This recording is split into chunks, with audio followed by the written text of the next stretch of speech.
আসসালামু আলাইকুম। তো আজকে আমরা অ্যাসিড ক্ষারক সমতা ব্যালেন্স অফ অ্যাসিড বেস ইয়া ধরে শুরু করছি।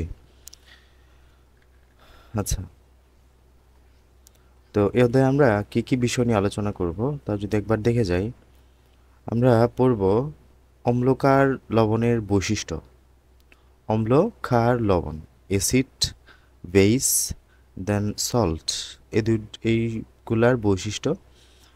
দেন পরিবেশ, পরিবেশের যে পদার্থগুলো আছে, আমাদের পরিচিত পরিবেশের পদার্থগুলোর মধ্যে অম্লকার ও লবণকে শনাক্ত করতে পারবো। ক্ষারক ও ক্ষার জাতীয় পদার্থের পার্থক্য করতে পারবো। ক্ষারক কি, ক্ষার কি, এই বিষয়গুলো আমাদের এই জায়গাটাতে ক্লিয়ার হয়ে যাবে। দেন ব্যবহারযোগ্য পদার্থের উপরে অম্লকারের যে প্রভাব, এটা আমরা একটু বর্ণনা করব। এরপরে সবচেয়ে গুরুত্বপূর্ণ পিএইচ, পিএইচের ধারণা, পিএইচ পরিমাপের গুরুত্ব, কোথায় কিভাবে পিএইচ আমাদের দরকার পড়ে, এই বিষয়গুলো। এরপরে হচ্ছে পরিবেশের ভারসাম্য রক্ষায় অম্লকার সমতার গুরুত্ব। এই জায়গাটা থেকে সিকিউ আসে, এখান থেকেও সিকিউ আসে। অ্যাসিড বৃষ্টির কারণ, ক্ষতিকর দিকসমূহ, তা থেকে রক্ষার উপায় ব্যাখ্যা করতে পারবো।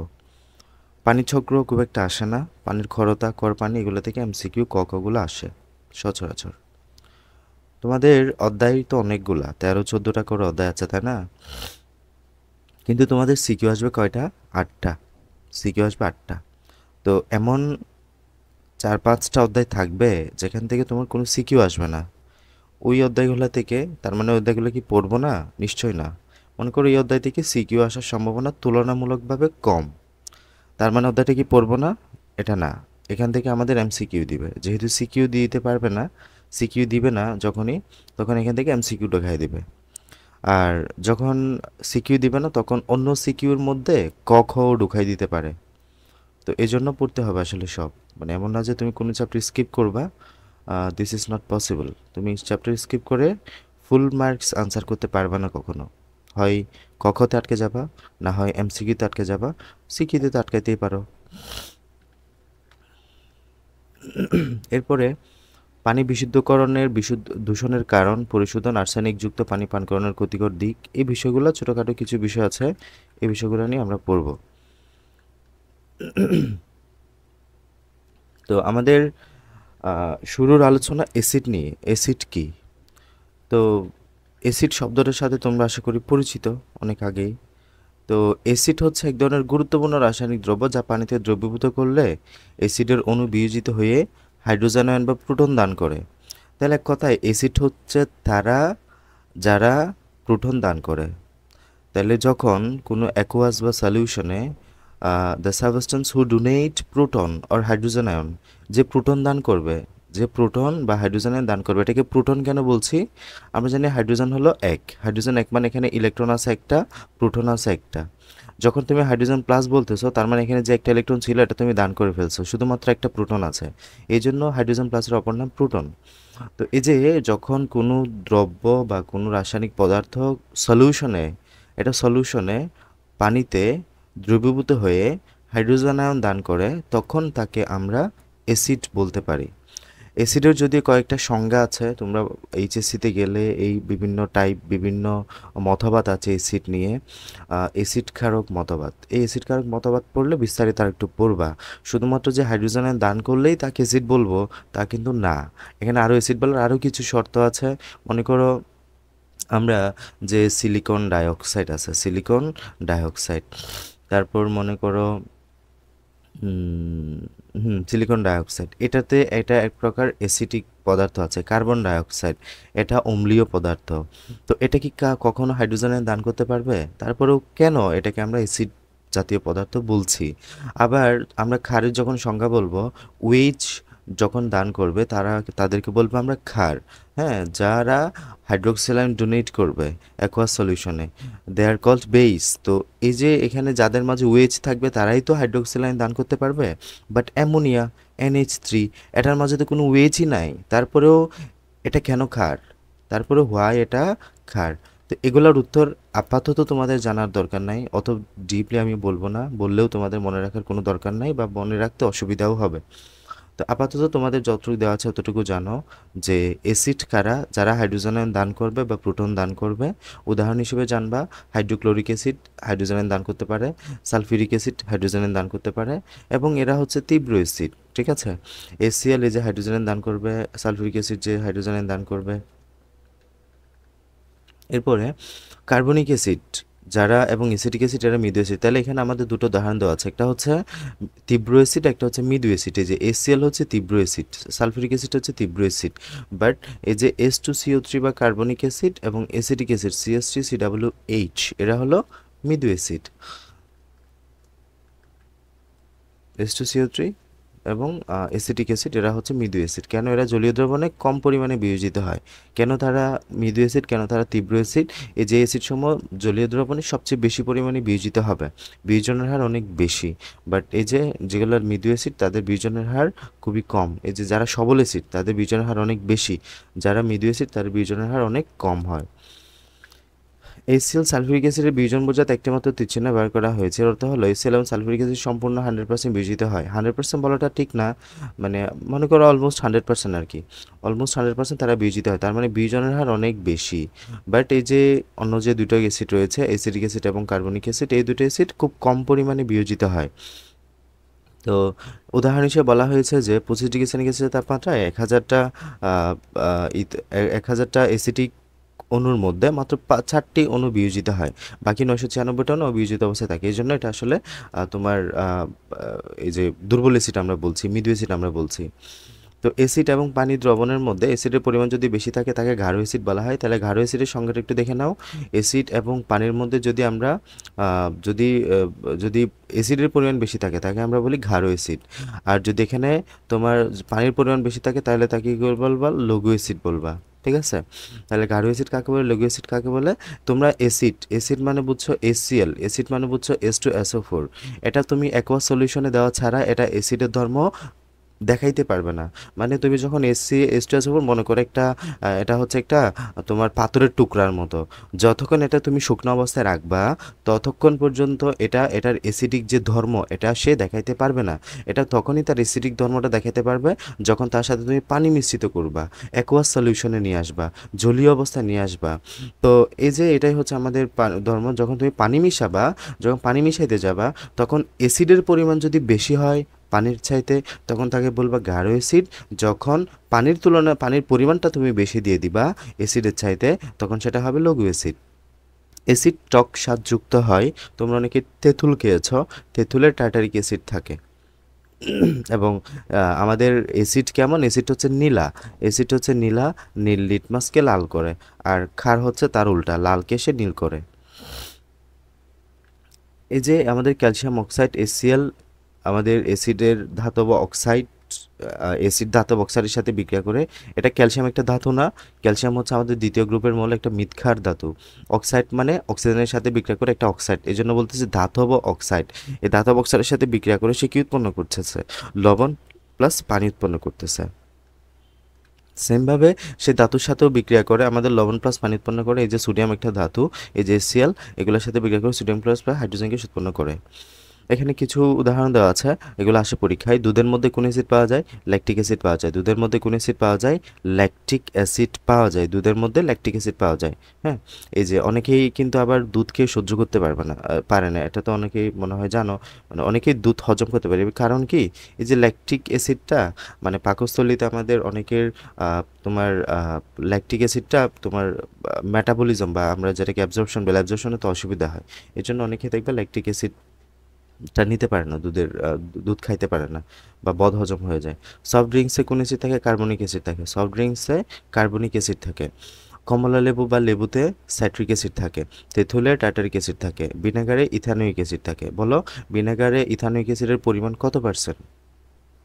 কত পার্সেন্টের জলীয় দ্রবণকে ইথানোয়িক অ্যাসিড বলা হয়? বলতে পারবে কেউ? 99%। না, না, না স্যার, 4 থেকে 10%। সরি। কত? আর কেউ? ইথানিক অ্যাসিডের আর কেউ? আর চার কারো থেকে দশ মনে নেই? পার্সেন্ট আর ইথানিক অ্যাসিডের 4 থেকে 10% জলীয় দ্রবণকে ভিনেগার বলে।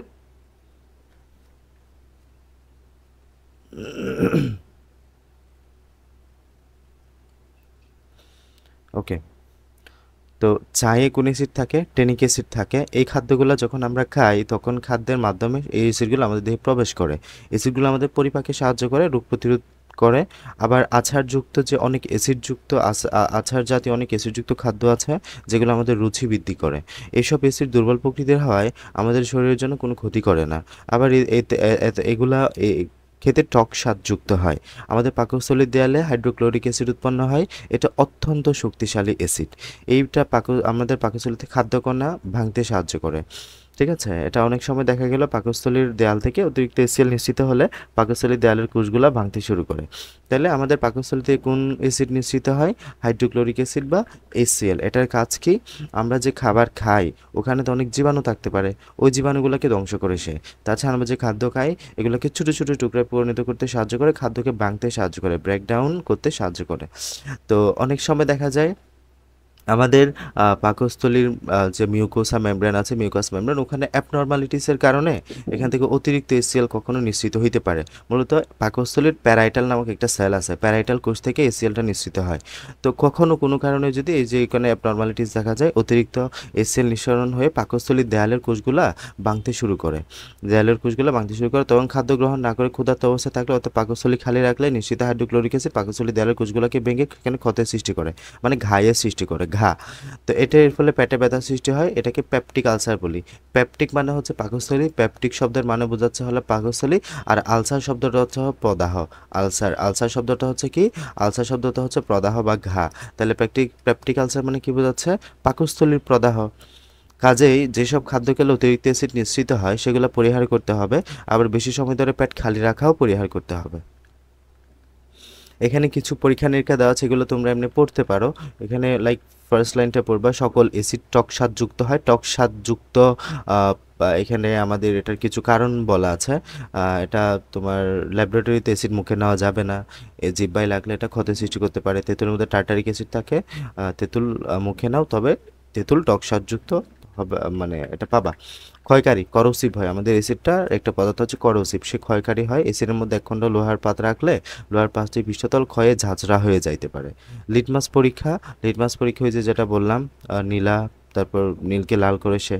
সক্রিয় ধাতুর সাথে পরীক্ষা, এই যে ধাতুর সাথে তুমি যখন সালফিউরিক অ্যাসিডের বা অ্যাসিডের বিক্রিয়া করাবা তখন একটা লবণ পাবা, একটা গ্যাস পাবা, এই যে ম্যাগনেসিয়াম সালফেট লবণ, এবং এখানে হাইড্রোজেন গ্যাস তৈরি হলো।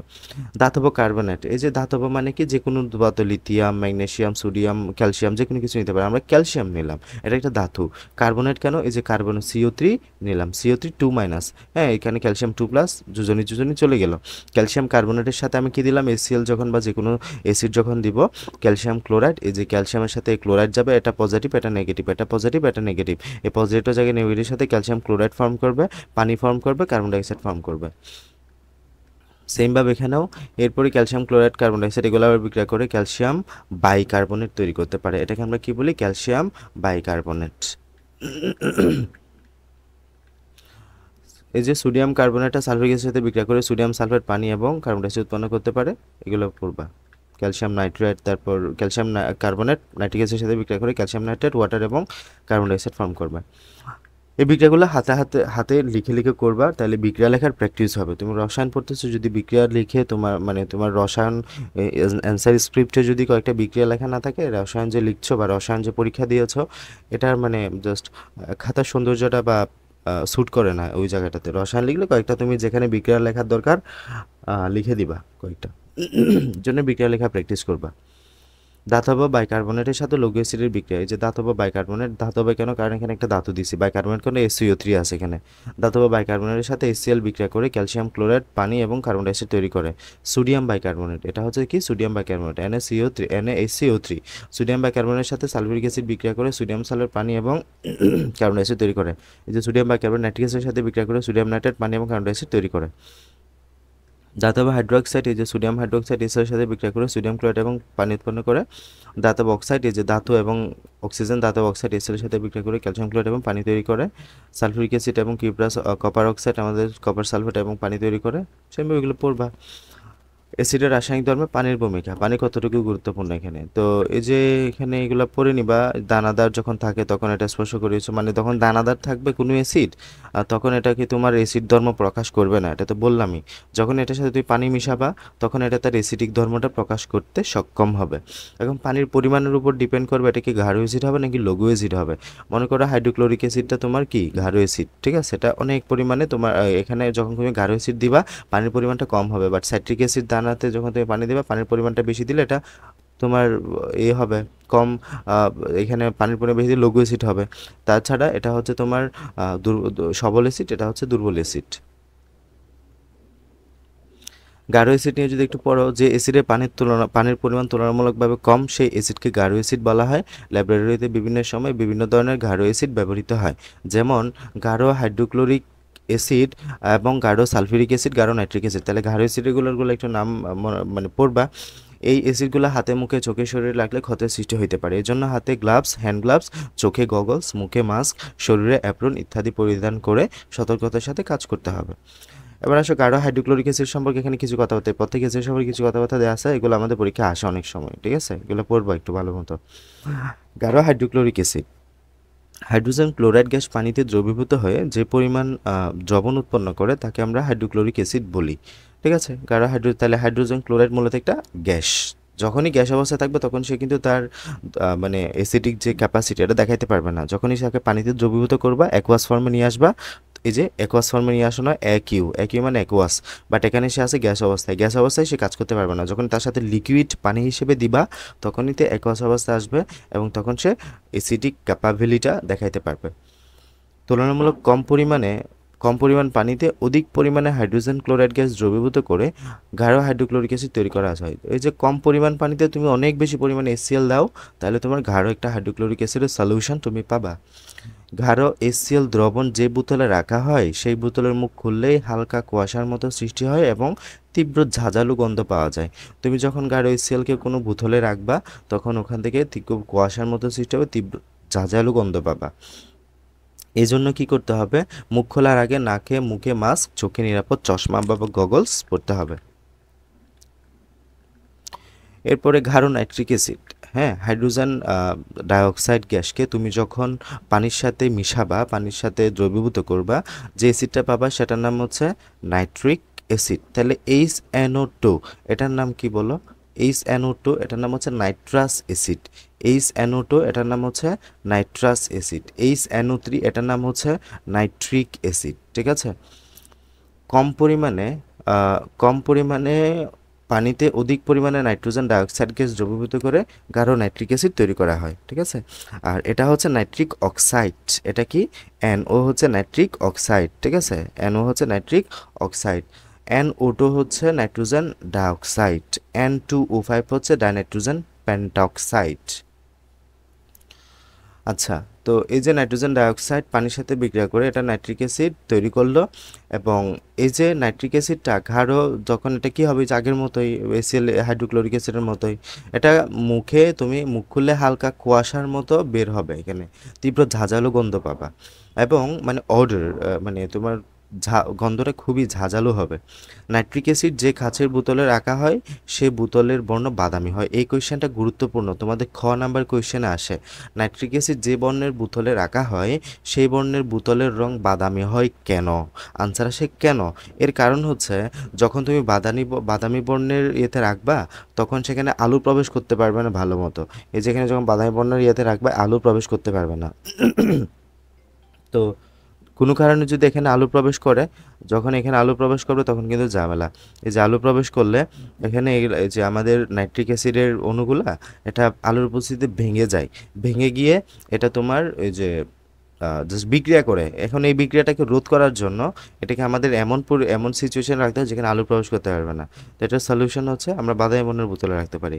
তো নাইট্রিক অ্যাসিডেরকে যে কাচের বোতলে রাখা হয় সেই কাচের বোতলের মধ্যে যদি আলো প্রবেশ করে তাহলে বোতলের মধ্যে আলোর উপস্থিতিতে ভেঙে যায়, নাইট্রিক অ্যাসিড আলোর উপস্থিতিতে ভেঙে যায়। এবং নাইট্রিক অ্যাসিড যাতে আলোর উপস্থিতিতে বোতলের মধ্যে ভেঙে না যায় সেজন্য নাইট্রিক অ্যাসিডকে বাদামি বর্ণের বোতলে রাখা হয়, কারণ বাদামি বর্ণের বোতলে আলো প্রবেশ করতে পারে না। গাঢ় সালফিউরিক অ্যাসিড সম্পর্কে পড়তে হবে। গাঢ় সালফিউরিক অ্যাসিড কীভাবে তৈরি করা হয়, SO3 সালফার, এই যে সালফার ট্রাইঅক্সাইড, এটা কি সালফার ট্রাইঅক্সাইড। এই সালফার ট্রাইঅক্সাইড আমাদের পানির সাথে বিক্রিয়া করবে, পানির সাথে বিক্রিয়া করে এটা সালফিউরিক অ্যাসিড তৈরি করবে। তাহলে আমরা অ্যাসিডের বিষয়ে মোটামুটি এতটুকুই জানলাম। অ্যাসিড বিষয় খুব যে আহামরি পড়াশোনা আছে তা কিন্তু না, এখানে বেসিক কনসেপচুয়াল বিষয়। অ্যাসিড মানে কি? Who donates proton or hydrogen ion in the solution, যে পদার্থটা দ্রবণে হাইড্রোজেন আয়ন বা প্রোটন দান করে তাদেরকে আমরা বলি অ্যাসিড। অ্যাসিড হইতে পারে গাঢ় অ্যাসিড, অ্যাসিড হইতে পারে লঘু অ্যাসিড। পানির পরিমাণ কম, অ্যাসিডের পরিমাণ বেশি, this is called concentrated acid. Okay, then অ্যাসিডের পরিমাণ কম, পানির পরিমাণ বেশি, ঠিক আছে, এটাকে বলা হচ্ছে ডিলিউট অ্যাসিড বা অ্যাসিড বা লঘু অ্যাসিড। আবার আরেকটা পড়লাম হচ্ছে সবল অ্যাসিড এবং দুর্বল অ্যাসিড, ঠিক আছে। সবল acid, strong acid and weak acid. সবল অ্যাসিডের উদাহরণ হিসেবে বলবা কি কি? Sulphuric acid, nitric acid, HCl বা হাইড্রোক্লোরিক অ্যাসিড। আর দুর্বল অ্যাসিডের ক্ষেত্রে আমরা কি কি পড়লাম? এই যে তোমার অ্যাসিডিক অ্যাসিড। এখন ক্ষারক যদি পড়ো, ক্ষারক বা ক্ষার, বেস অ্যান্ড অ্যালকালি। ক্ষারক এবং ক্ষার আলাদা বিষয়, এই জন্য এখানে দুইটা হেডলাইনে দুটো আলাদা শব্দ দিয়ে রেখেছে। ক্ষারক মানে কি? সাধারণত ধাতুর বা ধাতুর মতো ক্রিয়াশীল যৌগমূলকের অক্সাইড, ধাতু খাড়া গ্রুপ একের যে মৌলগুলা, lithium, sodium, potassium, rubidium, caesium, এগুলা যে বেরিলিয়াম, ম্যাগনেসিয়াম, ক্যালসিয়াম, স্ট্রনশিয়াম, এই যে এগুলো ধাতু। ধাতুর মতো ক্রিয়াশীল যৌগমূলকের অক্সাইড, অক্সাইড মানে lithium hydroxide, sodium hydroxide, potassium hydroxide, rubidium hydroxide, beryllium hydroxide, magnesium hydroxide, calcium hydroxide, strontium hydroxide, এইগুলা ধাতু বা ধাতুর মতো ক্রিয়াশীল যৌগমূলকের অক্সাইড, মানে অক্সিজেনের সাথে বিক্রিয়া করবে। এবং এবং হাইড্রোক্সাইড যা বিক্রিয়া করে যা অ্যাসিডের সাথে বিক্রিয়া করে লবণ পানি উৎপন্ন করে। এই যে সোডিয়াম হাইড্রোক্সাইড, এটা যদি তুমি HCl এর সাথে দাও কি তৈরি করবে?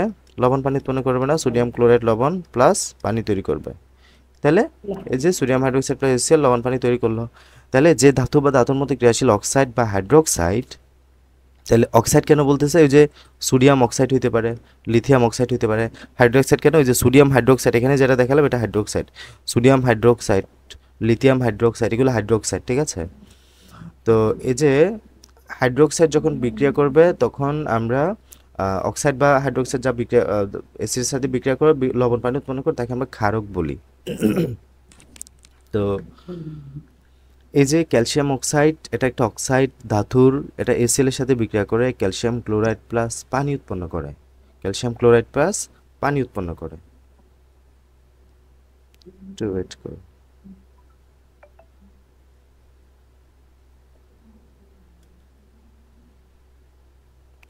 আচ্ছা, এরপরে পটাশিয়াম হাইড্রোক্সাইড আর সালফিউরিক অ্যাসিডের সাথে বিক্রিয়া করে পটাশিয়াম সালফেট লবণ এবং পানি উৎপন্ন করে।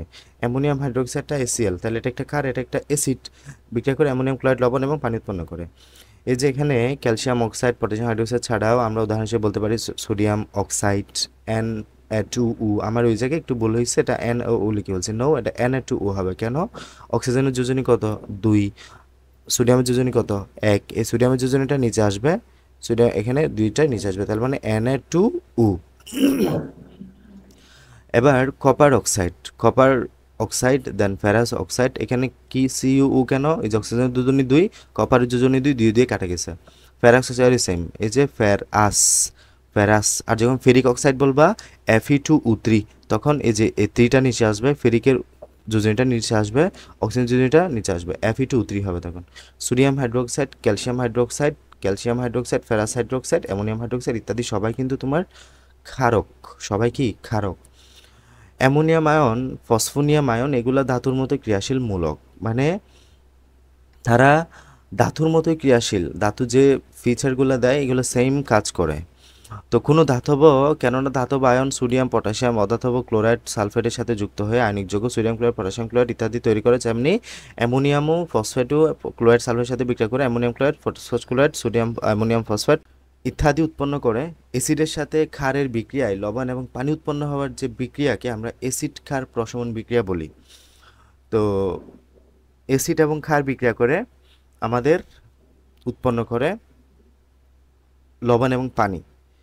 এই যে অ্যাসিড এবং ক্ষার বিক্রিয়া করে লবণ পানি উৎপন্ন করে যে প্রক্রিয়া, এটাকে আমরা বলি প্রশমন বিক্রিয়া। তাই বলা হয় অ্যাসিড ক্ষারককে আর ক্ষারক অ্যাসিড ক্ষারককে আর ক্ষারক অ্যাসিডকে প্রশমিত করে। বুঝে গেছে এতটুকু? ওকে, এরপরে আমরা যেটা পড়বো সেটা হচ্ছে ক্ষার বা অ্যালকালি। তো ক্ষারক কি? ক্ষারক তো পড়লাম, যারা হাইড্রোক্সিল আয়ন দান করবে তারা হচ্ছে ক্ষারক, এবং ক্ষারাক্ষারক যে ধাতব অক্সাইড, ধাতব হাইড্রোক্সাইড এগুলা। আর ক্ষারক হচ্ছে যারা ধাতু বা ধাতুর মতো ক্রিয়াশীল যৌগলমুখের হাইড্রোক্সাইড যৌগ পানিতে দ্রবণীয়, তারা হচ্ছে ক্ষার। তাহলে এই ক্ষেত্রে আরেকটা শব্দ যুক্ত হয়েছে, এটা পানিতে দ্রবণীয় হতে হবে। তার মানে ক্ষার হচ্ছে ওইসব ক্ষারক যারা পানিতে দ্রবণীয় হয়। তাহলে ক্ষারক হওয়ার শর্ত হচ্ছে একটা, এটা হচ্ছে তারা যৌগমূলকের হাইড্রোক্সাইড হলেই ক্ষারক হয়। বাট ক্ষার হওয়ার জন্য শর্ত দুটা, একটা হচ্ছে যৌগমূলকের হাইড্রোক্সাইড হতে হবে, সাথে পানিতেও দ্রবণীয় হতে হবে। তো কোনো যৌগের ক্ষার হওয়ার জন্য দুটা শর্ত রয়েছে, যৌগটিতে হাইড্রোক্সাইড যৌগমূলক থাকতে হবে, ওই যৌগ পানিতে দ্রবীভূত হতে হবে, ওই যৌগটা পানিতে দ্রবীভূত হতে হবে। সোডিয়াম হাইড্রোক্সাইড ক্ষার, কারণ সোডিয়াম হাইড্রোক্সাইড যৌগ হাইড্রোক্সাইড মূলক আছে। এই যে সোডিয়াম হাইড্রোক্সাইড ক্ষার, কারণ এখানে আমাদের হাইড্রোক্সাইড মূলক আছে এবং এটা পানিতে দ্রবণীয়, এটা পানিতে দ্রবণীয়। আচ্ছা, এরপরে আমরা ফেরাস বা আয়রন হাইড্রোক্সাইডকে কিন্তু ক্ষার বলতে পারবো না। কেন? এটার মাঝে হাইড্রোক্সাইল গ্রুপ আছে, ঠিক আছে, হাইড্রোক্সাইড গ্রুপ আছে, ঠিক আছে, তবে এটা পানিতে দ্রবণীয় না, এটা পানিতে সলিউবল না, শুধু এটা ক্ষারকের জন্য, ঠিক আছে। কিন্তু সোডিয়াম হাইড্রোক্সাইড এটা পানিতে দ্রবণীয় এবং এর মাঝে ওয়েচ আয়ন আছে, ওয়েচ মূলক আছে, এই জন্য এটাকে আমরা বলছি ক্ষার প্লাস ক্ষারক দুটোই। ওকে, আচ্ছা, ক্যালসিয়াম অক্সাইড ক্ষারক কিন্তু ক্ষার নয়, কারণ ক্যালসিয়াম অক্সাইডে ওয়েচ মূলক নাই। আবার খেয়াল করো, ক্যালসিয়াম অক্সাইডকে তুমি ক্ষারক বলতে পারবা, কিন্তু এটা ক্ষার না, ক্ষার না, কারণ এখানে ওয়েচ মূলক নাই। তো তোমরা বুঝতে পারলা যে হাইড্রোক্সাইড মূলক দ্বারা পানিতে দ্রবণীয় ক্ষারকগুলাই হলো ক্ষার। এক কথায় যাদের মাঝে হাইড্রোক্সাইড মূলক থাকবে, হাইড্রোক্সাইড মূলক থাকবে আর তারা পানিতে দ্রবণীয় হবে, তারা হচ্ছে ক্ষার। তো বলা যায় এই জন্য সব ক্ষারকই ক্ষার নয়, কিন্তু সব ক্ষারই ক্ষারক। এটা কেন? কারণ আমাদের ক্ষারক হওয়ার জন্য যে শর্ত ওয়েচ, এটা ক্ষারকের মাঝেও আছে, ঠিক আছে। তো ক্ষারক হওয়ার জন্য একটাই শর্ত, বাট ক্ষার হওয়ার জন্য দুটা শর্ত। এটা হচ্ছে পানিতে দ্রবণীয় হতে হবে। তো একটা এখানে আয়রন হাইড্রোক্সাইড আমাদের ক্ষারক হয়ে গেছে, বাট এটা ক্ষার না। কেন ক্ষার না? কারণ পানিতে দ্রবণীয় না এটা, তবে এটা কিন্তু ক্ষারক। তার মানে আবার এখানে দেখো, যেটা সোডিয়াম হাইড্রোক্সাইড বললাম, সোডিয়াম হাইড্রোক্সাইড ক্ষারকও আবার ক্ষারও। তো এটা এই জন্য বলতে পারি সব সব ক্ষারই কিন্তু ক্ষারক, মানে ক্ষার হওয়ার আগে সে ক্ষারকের শতটা ফিল আপ হয়ে আসছে, এজন্যই সব ক্ষারই ক্ষারক, কিন্তু সব ক্ষারক ক্ষার না। কারণ সব ক্ষারক যে আবার পানিতে দ্রবণীয় হবে তা কিন্তু না, নাও হইতে পারে। বাসাবাড়িতে ক্ষার জাতীয় অনেক পদার্থ ব্যবহার করা হয়, যেমন টয়লেট পরিষ্কার করার জন্য যে টয়লেট ক্লিনার ব্যবহার করা হয় তার মধ্যে সোডিয়াম হাইড্রোক্সাইড ক্ষার থাকে। কাঁচ পরিষ্কার করার জন্য যে গ্লাস ক্লিনার ব্যবহার করা হয় তার মধ্যে অ্যামোনিয়াম হাইড্রোক্সাইড ক্ষার থাকে। তো এটা আসে পরীক্ষায়, টয়লেট ক্লিনারে কোনটা থাকে? সোডিয়াম হাইড্রোক্সাইড আর আমাদের গ্লাস ক্লিনারে অ্যামোনিয়াম হাইড্রোক্সাইড এবং অ্যামোনিয়া থাকে। মূলত অ্যামোনিয়া দ্বারা আমরা গ্লাস পরিষ্কার করি, অ্যামোনিয়াম হাইড্রোক্সাইড দিয়ে তৈরি। ওকে,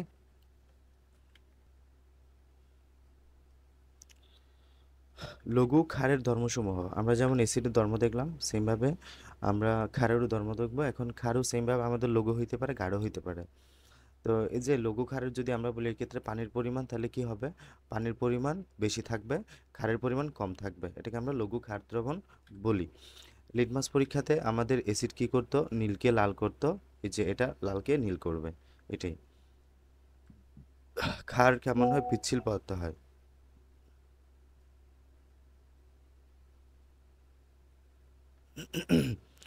ক্ষার কেমন হয়? পিচ্ছিল হয়। ক্ষার দ্রবণ পিচ্ছিল জাতীয় পদার্থ হয় এবং এটা ত্বকের ক্ষতি সাধন করে।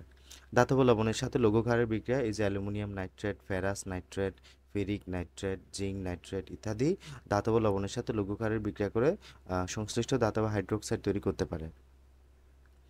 অ্যালুমিনিয়াম নাইট্রেটের সাথে কিভাবে সোডিয়াম হাইড্রোক্সাইড বিক্রিয়া করে এটা একটু দেখবা। এই যে অ্যালুমিনিয়াম নাইট্রেট সোডিয়াম হাইড্রোক্সাইডের সাথে বিক্রিয়া করে, বিক্রিয়াগুলো কিন্তু কঠিন না, তোমাদের মনে হইতে পারে কঠিন, আসলে মানে সহজে মিলে যায়। অ্যালুমিনিয়াম 3+ তো OH মাইনাস, তাহলে এটা সোডিয়াম প্লাস OH মাইনাস, এই পজিটিভের সাথে কাকে দিবা? এই যে নেগেটিভটা দিবা। তাহলে অ্যালুমিনিয়ামের সাথে হাইড্রোক্সাইড, এই যে অ্যালুমিনিয়ামের সাথে হাইড্রোক্সাইড, অ্যালুমিনিয়ামের যোজনী 3 না, এই যে 3টা নিচে আসছে, হাইড্রোক্সাইড যোজনী 1, 1টা নিচে আসছে, অ্যালুমিনিয়াম হাইড্রোক্সাইড হয়ে গেল। এরপর এখানে কি আছে? পজিটিভের সাথে নেগেটিভ সোডিয়াম নাইট্রেট, এই যে সোডিয়াম নাইট্রেট, এই যে সোডিয়াম নাইট্রেট, শেষ। এরপরে দেখো ফেরাস নাইট্রেট সোডিয়াম হাইড্রোক্সাইড, এই যে এটা পজিটিভ এটা নেগেটিভ, এটা আয়রন 2+ NO3 মাইনাস একটা, সোডিয়াম প্লাস OH মাইনাস, তাহলে এই যে আয়রনের সাথে যাবে কি? হাইড্রোক্সাইড, তাহলে ফেরাস হাইড্রোক্সাইড, ঠিক আছে। সেমভাবে এই সোডিয়ামটা যাবে এটার সাথে সোডিয়াম নাইট্রেট, শেষ। ফেরিক নাইট্রেটটা দেখো, এই যে আয়রন 3+, ফেরিক কেন? এই যে যোজনী 3 ইউজ হয়েছে এই জন্য। ওখানে ফেরাস কেন? যোজনী 2 ইউজ হয়েছে সেই জন্য। এখানে Fe2 ইউজ হয়েছে, এই যে যোজনী 2 ইউজ হয়েছে এই জন্য ফেরাস। আর এখানে ফেরিক কেন? কারণ যোজনী 3 ইউজ হয়েছে। এই যে এটা হচ্ছে নেগেটিভ, এটা পজিটিভ, এটা নেগেটিভ, এটা যাবে কার সাথে? নেগেটিভের সাথে, তার মানে ফেরিক হাইড্রোক্সাইড তৈরি হবে এখানে, ফেরিক হাইড্রোক্সাইড। এটা কিন্তু অদক্ষিপ্ত হবে, বোঝাচ্ছে। দেন সোডিয়াম নাইট্রেট তো তৈরি হবেই। এরপরে কপার নাইট্রেটটা আমাদের বিক্রিয়া করবে সোডিয়াম হাইড্রোক্সাইডের সাথে, তাহলে কপার 2+, এটা nitrate minus, sodium plus, weight minus, এই কপারটা যাবে ওয়েচের সাথে, কপার হাইড্রোক্সাইড তৈরি করবে, দেন এই যে সোডিয়াম নাইট্রেট তৈরি করবে, সোডিয়াম নাইট্রেট। সেমভাবে জিঙ্ক নাইট্রেটও দেখো, zinc 2+, NO3 minus, sodium plus, OH minus, এই জিঙ্ক 2+টা ওয়েচের সাথে যাবে, জিঙ্ক হাইড্রোক্সাইড তৈরি করবে, সোডিয়াম নাইট্রেট তৈরি করবে। সেমভাবে অ্যামোনিয়ামের সাথে অ্যামোনিয়াম ক্লোরাইড সোডিয়াম সাথে বিক্রিয়া করে অ্যামোনিয়া HCl এবং সোডিয়াম ক্লোরাইড এবং পানি তৈরি করবে, মানে এটা হচ্ছে তোমার অ্যামোনিয়াম লবণের সাথে বিক্রিয়া। যে অ্যামোনিয়াম ক্লোরাইড পটাশিয়াম হাইড্রোক্সাইডের সাথে বিক্রিয়া করতে পারে, অ্যামোনিয়াম পটাশিয়াম ক্লোরাইড লবণ এবং আবার পানি তৈরি করতে পারে, অ্যামোনিয়াম ক্লোরাইড আবার ক্যালসিয়াম হাইড্রোক্সাইডের সাথে বিক্রিয়া করতে পারে, অ্যামোনিয়াম ক্যালসিয়াম ক্লোরাইড পানি তৈরি করে। এগুলা বিক্রিয়াগুলা মানে সহজই আছে, তোমার এই যে পজিটিভ নেগেটিভ মিলাই দিবা, দেখবা যে মিলে যাচ্ছে এবং তোমার প্র্যাকটিস করবে, প্র্যাকটিস করলে হয়ে যাবে। অ্যামোনিয়াম ক্লোরাইড ক্যালসিয়াম অক্সাইডে বিক্রিয়া করে অ্যামোনিয়া ক্যালসিয়াম ক্লোরাইড এবং পানি তৈরি করে। ক্ষারের রাসায়নিক ধর্মে পানির ভূমিকা, তাহলে পানির এখানে কাজ কি?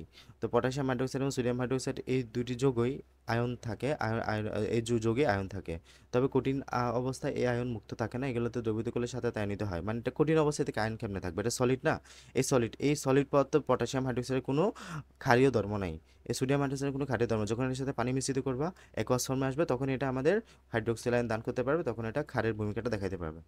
অ্যামোনিয়া গ্যাস হচ্ছে অ্যামোনিয়া অণুর সমষ্টি, অ্যামোনিয়াকে পানিতে দ্রবীভূত করা হলে অ্যামোনিয়া গ্যাস এবং পানির বিক্রিয়ায় অ্যামোনিয়াম আয়ন আর হাইড্রোক্সাইড আয়ন উৎপন্ন হয়, তবে পানিতে অ্যামোনিয়া সামান্য অংশে দ্রবীভূত হয়, খুব অল্প সংখ্যক হাইড্রোক্সাইড আয়ন উৎপন্ন হয়। সুতরাং অ্যামোনিয়া দ্রবণে অ্যামোনিয়া অণু, পানির অণু, অল্প সংখ্যক অ্যামোনিয়াম আয়ন এবং হাইড্রোক্সাইড উপস্থিত থাকে। ভ্রাম্যমাণ হাইড্রোক্সাইড আয়নের উপস্থিতির উপর ক্ষার দ্রবণের উপর নির্ভর করে। তো যে সকল ক্ষার জলীয় দ্রবণে আংশিক আয়নিত হয় তারা হচ্ছে দুর্বল ক্ষার, আর যে সকল আয়ন সম্পূর্ণ আয়নিত হবে তারা হচ্ছে সবল ক্ষার। আগে আমরা অ্যাসিডের বিষয়ে যেমনটা পড়েছিলাম ওরকমই। গাঢ় অ্যাসিড এবং গাঢ় ক্ষারের ক্ষয়কারী ধর্ম, আমরা গাঢ় অ্যাসিড এবং গাঢ় ক্ষার অত্যন্ত ক্ষয়কারী পদার্থ, করোসিভ দেখবো তাদেরকে। এগুলো কাপড় চোপড় বা শরীরে ত্বকে রাখলে কাপড়কে ক্ষয় করতে পারে, এগুলো চোখে পড়লে চোখ নষ্ট হয়ে যেতে পারে। পানির মধ্যে অ্যাসিড, গাঢ় অ্যাসিড বা গাঢ় অল্প ক্ষারের কাছাকাছি যোগ করতে পারলে এখানে লঘু দ্রবণ তৈরি হয়। অসাবধানতাবশত কোনো গাঢ় অ্যাসিড বা গাঢ় ক্ষার শরীরে রাখলে তোমাকে পানি দিয়ে বারবার ওই জায়গায় ধুয়ে ফেলতে হবে। নর্মাল কথাবার্তা বলছে। এই যে তীব্র বা সবল অ্যাসিড জলীয় দ্রবণে দুর্বল অ্যাসিড অপেক্ষা অধিক পরিমাণে হাইড্রোজেন ধারণ করে, মানে যখন তীব্র অ্যাসিড বা সবল অ্যাসিডগুলা তোমার মৃদু বা তীব্র অ্যাসিড অনেক বেশি পরিমাণে হাইড্রোজেন দান করতে পারবে। অধিক পরিমাণে হাইড্রোজেন জলীয় দ্রবণ অধিক পরিমাণে বিদ্যুৎ পরিবহন করে, এই জন্য বাল্ব, মানে এখানে এগুলো কিছু, এখানে উপরে একটা আছে, এগুলো তোমরা নিজেরা করিও, হ্যাঁ। এখানে একটা পরীক্ষণ দেওয়া আছে, এগুলো নিজেরা পড়ে এই কথাবার্তাগুলো একটু পড়বা, তাহলে বুঝতে পারো কি বলছে। আমরা নেক্সট দিন পিএইচ এর ধারণা, কনসেপ্ট অফ পিএইচ, এটা নিয়ে আলোচনা করবো ইনশাল্লাহ। তো আজকে আমরা পড়ব পিএইচ এর ধারণা, কনসেপ্ট অফ পিএইচ। তো আমরা অ্যাসিড পড়ছিলাম এবং বেস বা ক্ষার এবং ক্ষারক এই বিষয়গুলো নিয়ে পড়ছিলাম, তাই না? অ্যাসিড কাকে বলে? অ্যাসিড হচ্ছে যারা জলীয় দ্রবণে হাইড্রোজেন আয়ন দান করে, ঠিক আছে? আর ক্ষার কাকে বলে? ক্ষার হচ্ছে যারা জলীয় দ্রবণে হাইড্রোক্সিল আয়ন দান করে, এক কথায়। তো আপাতত আমরা এতটুকুই জানবো যে হাইড্রোজেন আয়ন যারা দান করবে তারা হচ্ছে অ্যাসিড। পরবর্তী ক্লাসে আমরা আরও বিস্তারিত জানবো এগুলো সম্পর্কে। তো এখানে আমাদের অ্যাসিড বা আমরা যখন বলি হাইড্রোজেন আয়ন, এই হাইড্রোজেন আয়নের যে ঘনমাত্রা, এটাকে আমরা কেমিস্ট্রিতে থার্ড ব্র্যাকেট দ্বারা বলি। মানে আমরা কেমিস্ট্রিতে বা রসায়নে যে কোনো কিছুকে যখন থার্ড ব্র্যাকেট দ্বারা করা হবে, তখন তাকে বুঝবা এখানে ঘনমাত্রা বোঝাচ্ছে। মনে করো একে থার্ড ব্র্যাকেট দ্বারা লেখা হয়েছে, এটা বুঝবা যে এর ঘনমাত্রা বোঝানো হচ্ছে। সেমভাবে যখন আমরা এই যে হাইড্রোজেন আয়নকে যখন এখানে থার্ড ব্র্যাকেট দ্বারা লিখবো, তখন বুঝবা হাইড্রোজেনের ঘনমাত্রা। এই হাইড্রোজেনের ঘনমাত্রার যদি আমরা ঋণাত্মক লগারিদম করি, হাইড্রোজেনের ঘনমাত্রা ঋণাত্মক লগারিদম করলে যেটা পাবো সেটাই হচ্ছে পিএইচ, ঠিক আছে? তাহলে পিএইচ কি? পিএইচ হলো হাইড্রোজেনের ঘনমাত্রা ঋণাত্মক লগারিদম। লগারিদমের আগে মাইনাস চিহ্ন, তার ঋণাত্মক। তাহলে কোনো দ্রবণে পিএইচ হলো ওই দ্রবণে উপস্থিত হাইড্রোজেন আয়নের ঘনমাত্রা ঋণাত্মক লগারিদম। অর্থাৎ আমাদের পিএইচ হাইড্রোজেনের ঘনমাত্রা দ্বারা বোঝায় এখানে, এই যে থার্ড ব্র্যাকেট দ্বারা হাইড্রোজেন বোঝাচ্ছে 1 লিটার দ্রবণে কত মোল হাইড্রোজেন আয়ন আছে সেটা। তো স্বাভাবিকভাবে 1 মোল বিশুদ্ধ পানিতে হাইড্রোজেনের পরিমাণ হচ্ছে 10⁻7 মোল, ঠিক আছে? এটা স্বাভাবিকভাবে থাকে, এটা মনে রাখবা। 1 লিটার বিশুদ্ধ পানিতে হাইড্রোজেনের পরিমাণ কত? 10⁻7 মোল, এবং এটা ফিক্সড। বিশুদ্ধ পানি হতে হবে। বিশুদ্ধ পানির পিএইচ তাহলে কি হবে? তাহলে 10/7 বসায় দাও এখানে। 10/7 বসালে পিএইচ কত হবে? 7। তার মানে বিশুদ্ধ পানির পিএইচ কত? 7। বিশুদ্ধ পানি কি অ্যাসিডিক নাকি ক্ষারীয়? এটা অ্যাসিডিক না, এটা ক্ষারীয় না, এটা নিরপেক্ষ। তো এই যে এখানে তৃতীয় ব্যাখ্যা দ্বারা মোলারিটি একক হিসেবে বোঝানো হচ্ছে। এবং কোনো দ্রবণের পিএইচ যদি 10⁻6 হয়, ওই যে কাউসার একটা কোয়েশ্চেন দিয়েছিল কিছুদিন আগে, পিএইচ যদি এত হয় তাহলে এত মোলারিটি যদি এত হয়, পিএইচ কেমনে বের করবো? এই যে এই সূত্র দিয়ে বের করবা। PH is equal to minus logarithm into 10⁻6 10⁻7 যেটাই দেওয়া থাকবে ওটা। তো এখানে আমাদের লগারিদম এর ভ্যালু আসবে কত? 6। পিএইচ তাহলে কত? 6। আচ্ছা, এখানে মনে রাখবা হাইড্রোজেনের ঘনমাত্রা যত বেশি হবে পিএইচ এর মান তত কমতে থাকবে। হাইড্রোজেনের ঘনমাত্রা যত বেশি হবে পিএইচ এর মান তত কমতে থাকবে। এই জন্য আমরা বলি যখন কোনো একটা সাবস্টেন্স পদার্থ অ্যাসিডিক হতে থাকবে, যত বেশি অ্যাসিডিক হবে তার পিএইচ এর মান তত কমতে থাকবে। এবং আমরা এটাও জানি যে যত বেশি হাইড্রোজেন দান করবে তার অ্যাসিডিটি তত বেশি, তার অ্যাসিডিক ক্যাপাসিটি তত বেশি। আমরা জানি হাইড্রোজেন আয়ন দান করাকে কি বলি আমরা? তাকে অ্যাসিড বলি। হাইড্রোজেন দান করতে পারলে যে যত বেশি হাইড্রোজেন আয়নের ঘনমাত্রা অধিকারী হবে তার অ্যাসিডিক ক্ষমতা তত বেশি, এবং পিএইচ আমরা জানি যত কম তত বেশি অ্যাসিডিক শক্তিশালী হয়। তো পিএইচ যত কম হবে হাইড্রোজেনের ঘনমাত্রা তত বেশি হবে। তো আমরা বিস্তারিত একটু পড়তেছি, এই চার্টে দেখলে বুঝবা। যদি বিশুদ্ধ পানির মধ্যে ক্ষার যোগ করা হয় তাহলে ক্ষারের ওয়েজের সাথে হাইড্রোজেন বিক্রিয়া করবে, বিক্রিয়া করে পানি উৎপন্ন করবে, তাই না? ওয়েচের সাথে আমরা হাইড্রোজেন আয়ন, যখন অ্যাসিডের হাইড্রোজেন আয়ন, এটা হচ্ছে ক্ষারের ওয়েচ, এটা হচ্ছে আমাদের অ্যাসিডের হাইড্রোজেন আয়ন, এই দুটো একসাথে হয়ে কী তৈরি করবে? পানি তৈরি করবে। ওই যে আমরা প্রসারণ বিক্রিয়া পড়েছি, লবণ পানি উৎপন্ন করে, এইটাই এই পানি। তো ওই যে ওই দ্রবণে বিশুদ্ধ পানির তুলনায় হাইড্রোজেনের সংখ্যা কমে যাবে, তাহলে কি হবে? আমাদের এই হাইড্রোজেনটা যখন এখানে বাইন্ড করবে, আলটিমেটলি আমাদের হাইড্রোজেনের কমতে থাকবে না, হাইড্রোজেনের সংখ্যা কমতে থাকবে। হাইড্রোজেনের সংখ্যা কমতে থাকলে কি? অ্যাসিডিক ক্ষমতাটা কমতে থাকবে। অ্যাসিডিক ক্ষমতা কমলে কি হবে? আমাদের পিএইচ বেড়ে যাবে। তো খেয়াল করো, যখনই প্রতি লিটারে 10⁻10 মোল যোগ করা হবে, যখনই প্রতি মিলিলিটারে তোমার 10⁻10 মোল যোগ করা হবে, এখানে আমাদের তাহলে হাইড্রোজেনের সংখ্যা কমে গেছে। দেখো 10⁻7 এটা কিন্তু অনেক বেশি 10⁻10 এর চাইতে। কেন? এখানে তোমার কি 10 এবং সাথে সাথে করবা, এটা 10⁻7। 10⁻7 মানে কি? এই যে তুমি একের নিচে এখানে 7টা শূন্য, 7-এর নিচে তোমার এখানে এই যে একের নিচে 7টা শূন্য, তার মানে এখানে 10⁻7। আর 10⁻10 মানে কি? 10টা শূন্য দ্বারা ভাগ, এখানে 7টা শূন্য দ্বারা ভাগ, ঠিক আছে? তো 10⁻10টা ছোট 10⁻7 এর চাইতে। তো এই জন্য আমরা এখানে যেহেতু ঘনমাত্রাটা কমে গেছে, 10⁻10 মানে কি? ঘনমাত্রাটা কমে গেছে, ঘনমাত্রাটা কমলে পিএইচ বেড়ে যাবে, তাই না? এক্ষেত্রে পিএইচ এর মান 10⁻10 হলে পিএইচ 10 হয়ে গেছে। আর পিএইচ এর মান বেড়ে যাবে এক্ষেত্রে, এই যে বললো, এবং ক্ষারীয় দ্রবণে পিএইচ এর মান 7 থেকে বেশি। ক্ষারীয় যত বেশি হবে পিএইচ এর মান তত বেশি বাড়তে থাকবে। পিএইচ এর মান 7 হওয়ার অর্থ এটি ক্ষারও নয় আবার অ্যাসিডও নয়, তার এটা কি? এটা নিরপেক্ষ দ্রবণ। যদি কোনো দ্রবণে পিএইচ এর মান 7 থেকে কম হয় তাহলে সেই দ্রবণটি অ্যাসিডিক দ্রবণ, যদি কোনো দ্রবণে পিএইচ এর মান 7 থেকে বেশি হয় তাহলে সেটা ক্ষারীয় দ্রবণ বা বেসিক সলিউশন। পিএইচের ধারণাটা একটু দেখো।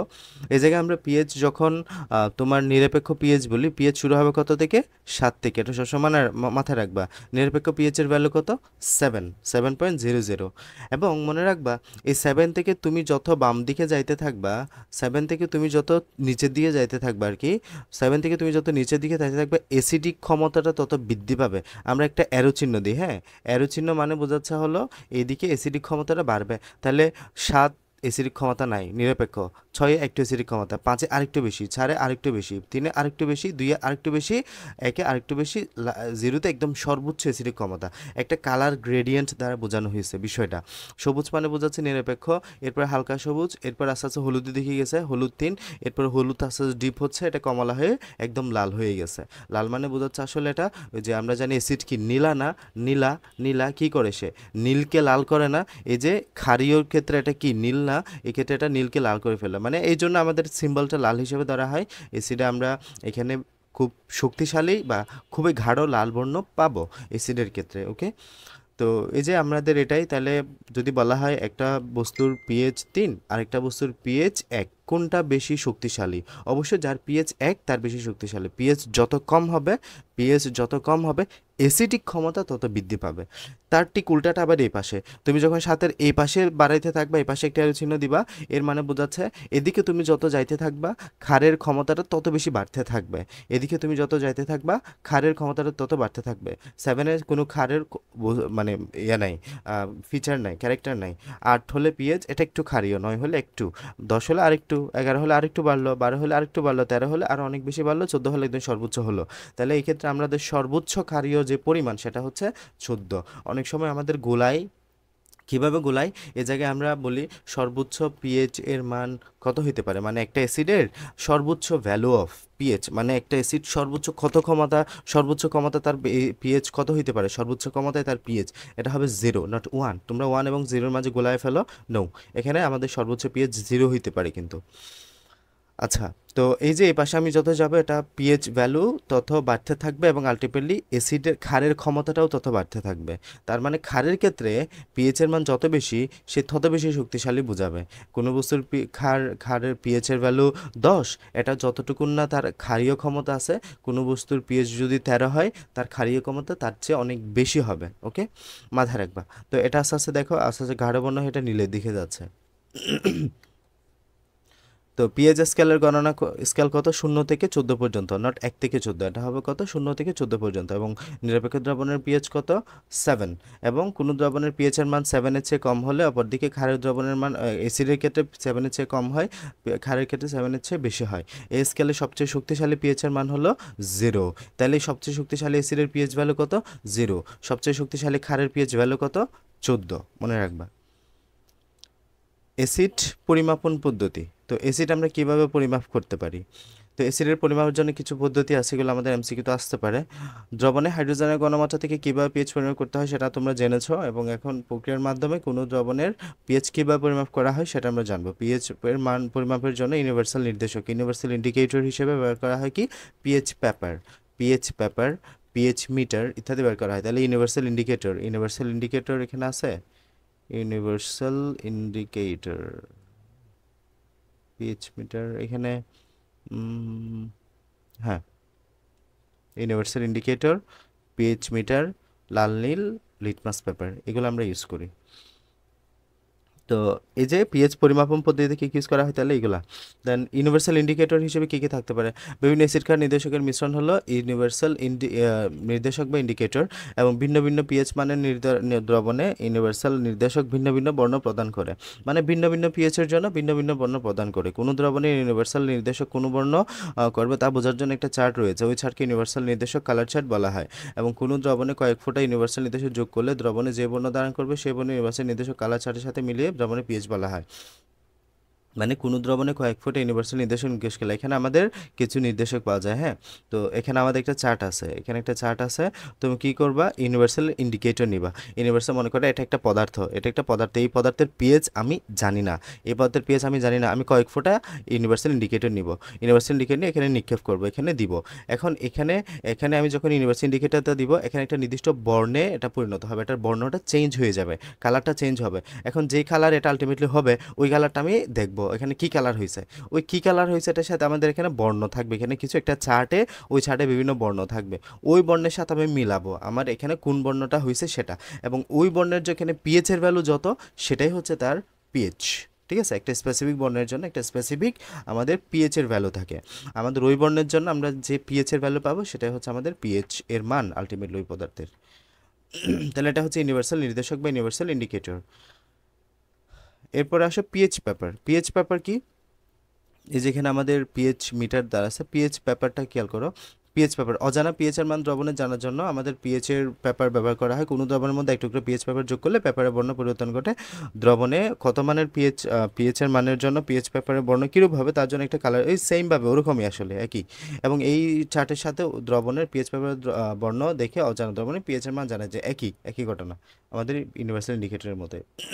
পিএইচ মিটার, অজানা দ্রবণের পিএইচ এর মান জানার জন্য পিএইচ মিটার ব্যবহার করা হয়। পিএইচ মিটারের জন্য ইলেকট্রোডকে দ্রবণে ডুবিয়ে pH metre digital display pH এর মান জানা যায়। এটাতে অত ঝামেলা নাই, তুমি ডিরেক্ট সলিউশনে এই ইলেকট্রোডটা ঢুকাই দিবা, এখানে দেখতে পাবা পিএইচ এর ভ্যালু কত সেটা। এবং সে লিটমাস পেপার আমরা পরিচিত, এটা মোটামুটিভাবে পিএইচ অনুমান করার জন্য সস্তা সহজলভ্য লিটমাস পেপার ব্যবহার করা হয়। দ্রবণের পিএইচ 7-এর চেয়ে কম হলে লিটমাস পেপারটা লাল, 7 থেকে বেশি হলে লিটমাস পেপার নীল বর্ণ ধারণ করে। ওকে, তাহলে আমাদের যখন এটা পিএইচ 7-এর চেয়ে কম হবে, পরীক্ষা আসে কিন্তু এগুলো গোলায় ফেলো তোমরা। ওকে, তো পিএইচ যখন আমাদের একটা জিনিস মাথায় রাখবা, অ্যাসিড হচ্ছে কি নীলা, তাহলে লাস্টে কি লাল আছে, তার মানে অ্যাসিড পিএইচ যখন তুমি অ্যাসিডে লিটমাস পেপার দিবা এটা লাল বর্ণ ধারণ করবে। লাল বর্ণ দেখে তুমি বুঝতে পারবা যে এটার পিএইচ 7-এর চেয়ে কম কিংবা এই দ্রবণটা অ্যাসিডিক। আবার যখন তুমি একটা লিটমাস পেপার দিবা, লিটমাস পেপারটা যখন নীল বর্ণ ধারণ করবে তখন বুঝবা এটা হচ্ছে আমাদের ক্ষারীয় বা বেসিক, যার জন্য এটা নীল বর্ণ ধারণ করেছে। স্যার শুনতেছি না। ওকে, তো পিএইচ যখন আমাদের 7-এর কম হবে লিটমাস পেপারের কোন বর্ণ দেখতে পাবা, লাল। পিএইচ যখন আমাদের, তুমি যখন একটা লিটমাস পেপার নিবা, এটা কোনো দ্রবণে ডুবাবা, এটা কোন সলিউশন আছে, এটা কি অ্যাসিডিক নাকি বেসিক, এটা কি অ্যাসিডিক নাকি ক্ষারীয়, এটা জানার জন্য লিটমাস পেপার যদি লাল বর্ণ ধারণ করে ফেলে তাহলে বুঝবা এটা হচ্ছে পিএইচ 7-এর চেয়ে কম, মানে এটা অ্যাসিডিক এই দ্রবণটা। আবার যখন কোনো কারণে যদি এটা আমাদের নীল বর্ণ ধারণ করে লিটমাস পেপারটা, তাহলে এটা আলটিমেটলি আমাদের বোঝাই দিবে যে এটা 7-এর থেকে বেশি পিএইচটা, তখন আমাদের বুঝতে হবে এটা ক্ষারীয়।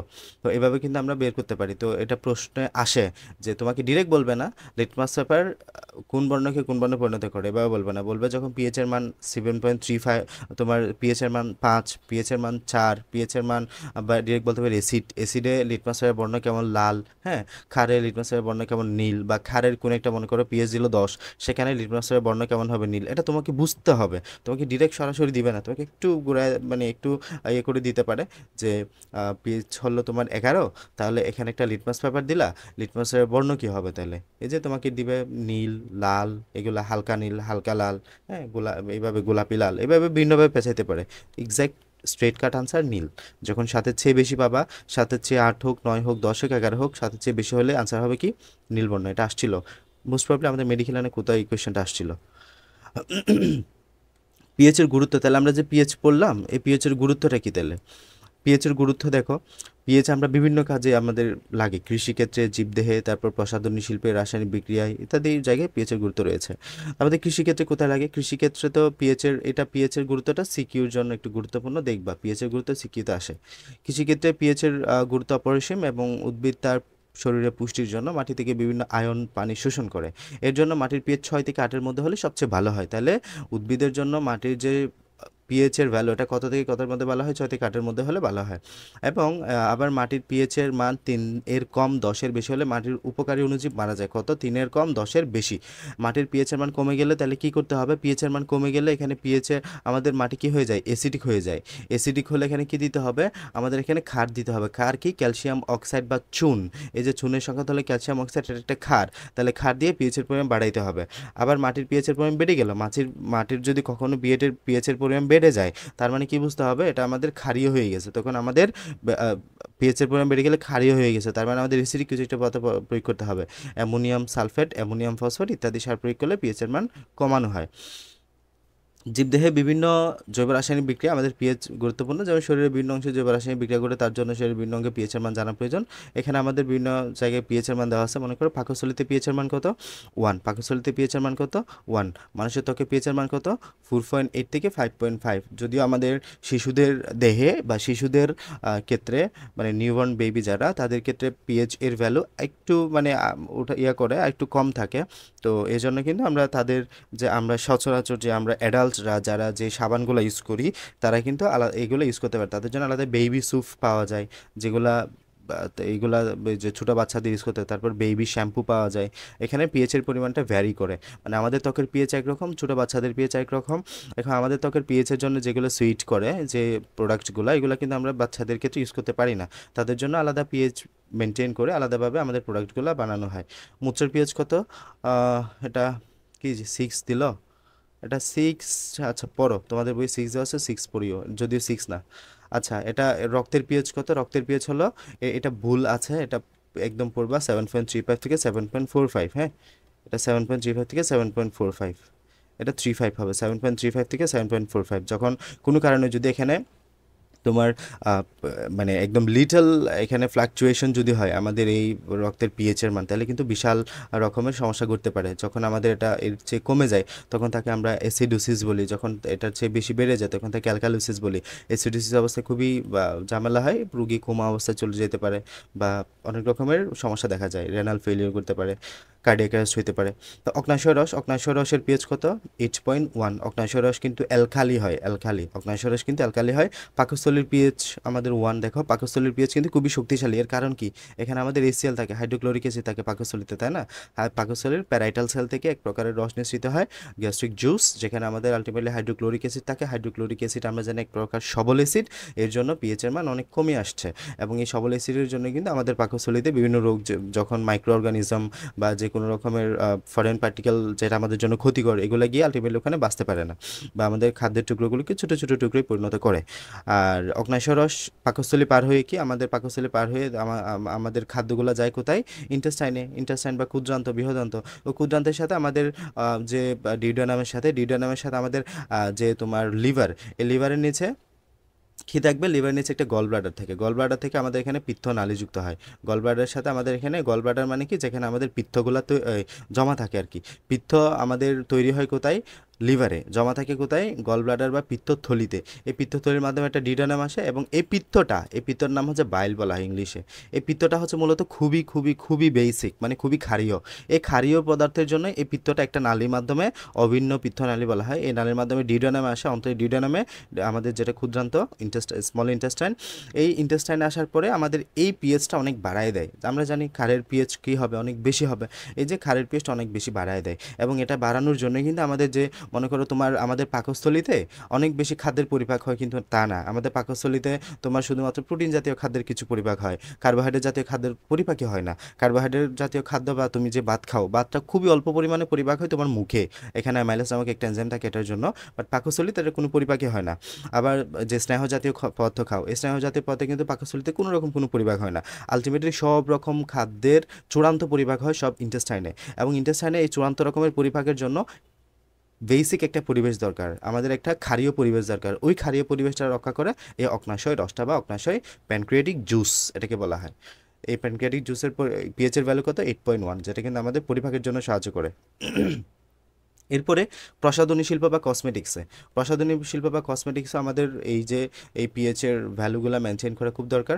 মানুষের ত্বক পরিষ্কার করতে, ত্বকের সৌন্দর্য রক্ষায়, চুল পরিষ্কার করতে এবং বিভিন্ন কাজে প্রসাধনী ব্যবহার করা হয়। ত্বকের পিএইচ 4.8 থেকে 5.5 মধ্যে থাকলে আমাদের ত্বক অম্লীয় প্রকৃতির হয়। তাহলে আমাদের কিন্তু ত্বক অম্লীয় প্রকৃতির, আমাদের ত্বক কেমন, অ্যাসিডিক কিন্তু, যার জন্য আমাদের এখানে ত্বকের জীবাণুর আক্রমণ বংশবৃদ্ধি প্রতিরোধ করে এটা। তাই আমাদের যে প্রসাধনীগুলো ইউজ করবো, এগুলোর পিএইচ এর মাঝে হওয়া দরকার, 4.8 থেকে 5.5 মধ্যে হওয়া তার দরকার। এবার আসো প্রসাধন বিক্রিয়া যদি, তাহলে আমাদের পিএইচ সম্পর্কে মোটামুটি এতটুকু ছিল। পিএইচটা গুরুত্বপূর্ণ তোমার সিকিউর জন্য, সো রিড অ্যাটেন্টিভলি এটা। এরপরে আসো আমরা পড়বো প্রসাধন বিক্রিয়া বা নিউট্রালাইজেশন রিঅ্যাকশন। প্রসাধন বিক্রিয়া তো অনেকবারই পড়েছো, আমরা ইতিমধ্যে পড়েছি। এটা একটা নন রেডক্স বিক্রিয়া। নন রেডক্স বিক্রিয়া দুটা বিক্রিয়া পড়েছি আমরা। ফার্স্ট ওয়ান হচ্ছে তোমার যেটা আমাদের প্রিসিপিটেশন হয়, প্রিসিপিটেশন পদক্ষেপণ হয়। আর আরেকটা হচ্ছে আমাদের নিউট্রালাইজেশন রিঅ্যাকশন বা প্রসাধন প্রিসিপিটেশন বা অধিক্ষিপ্ত হয়, যেটা একটা হচ্ছে অধিক্ষেপণ বিক্রিয়া আর একটা হচ্ছে প্রশমন বিক্রিয়া বা নিউট্রালাইজেশন রিঅ্যাকশন। তো আমরা যদি পড়ি প্রশমন বিক্রিয়া কি, তো অ্যাসিড এবং ক্ষার বিক্রিয়া করে যদি পানি উৎপন্ন করে যে বিক্রিয়া, সেটাকে আমরা বলি প্রশমন বিক্রিয়া। তো আমরা জানি জলীয় দ্রবণে অ্যাসিড কী দান করে, হাইড্রোজেন আয়ন দান করে, এবং ক্ষার কী দান করে, হাইড্রোক্সিল আয়ন দান করে। এই যে হাইড্রোজেন এবং OH মিলে কী তৈরি করবে, পানি তৈরি করবে, এটাই। তাই অ্যাসিড ও ক্ষার একত্রে যখন মিশ্রিত করবা, তখন অ্যাসিডের হাইড্রোজেন আয়ন এবং ক্ষারের OH আয়ন বিক্রিয়া করে পানি উৎপন্ন করে। যেমন HCl পানিতে হাইড্রোজেন আয়ন দান করে, সোডিয়াম হাইড্রোক্সাইড পানিতে OH আয়ন দান করে।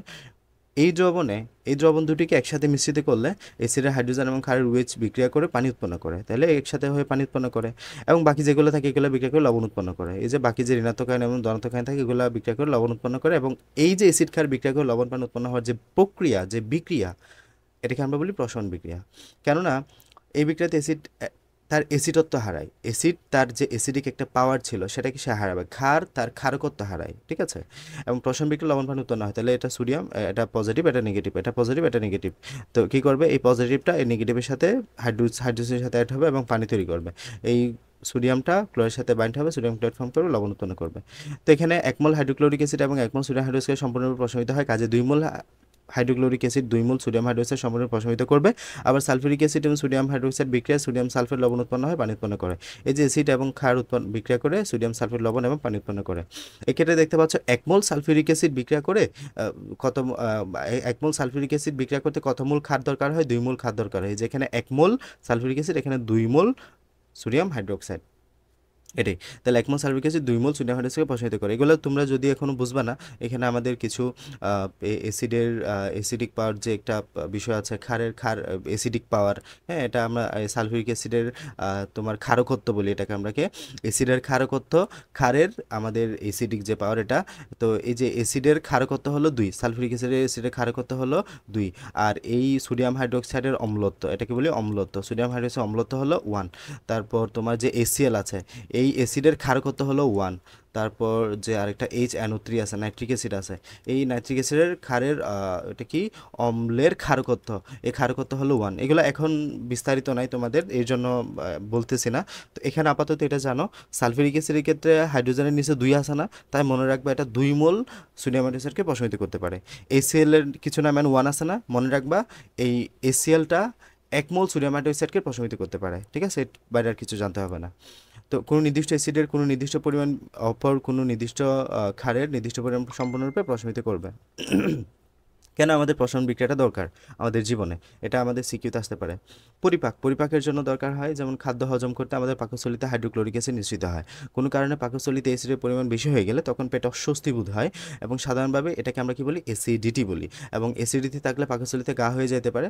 তো এই অ্যাসিডকে প্রশমিত করতে কী দরকার, অ্যান্টাসিড নামক ওষুধ দরকার। অ্যান্টাসিডে কী থাকে, অ্যালুমিনিয়াম হাইড্রোক্সাইড, ম্যাগনেসিয়াম হাইড্রোক্সাইড থাকে। এরা ক্ষার জাতীয় পদার্থ, এগুলো পেটের হাইড্রোক্সাইডকে প্রশমিত করে। এই যে অ্যালুমিনিয়াম হাইড্রোক্সাইড HCl এর সাথে বিক্রিয়া করে অ্যালুমিনিয়াম ক্লোরাইড এবং লবণ পানি তৈরি করে। এই যে অ্যালুমিনিয়াম HCl এর সাথে অ্যালুমিনিয়াম ক্লোরাইড, এই যে H এবং OH মিলে H2O, সেমভাবে H এবং OH মিলে H2O এবং ম্যাগনেসিয়াম ক্লোরাইড লবণ তৈরি করলো। সেমভাবে দাঁতের জন্য আমরা এই যে প্রশমন বিক্রিয়াটা দরকার হয়। কেন, আমরা যখন কোনো খাবার খাই, মিষ্টি জাতীয় খাবার বিশেষ করে খাই, তখন আমাদের মুখে টক অনুভূত হয়। এই অনুভূত কেন হয়, আমাদের যখন এখানে ব্যাকটেরিয়া আসে, ব্যাকটেরিয়া আমাদের খাবার থেকে একটা জৈব অ্যাসিড তৈরি করে।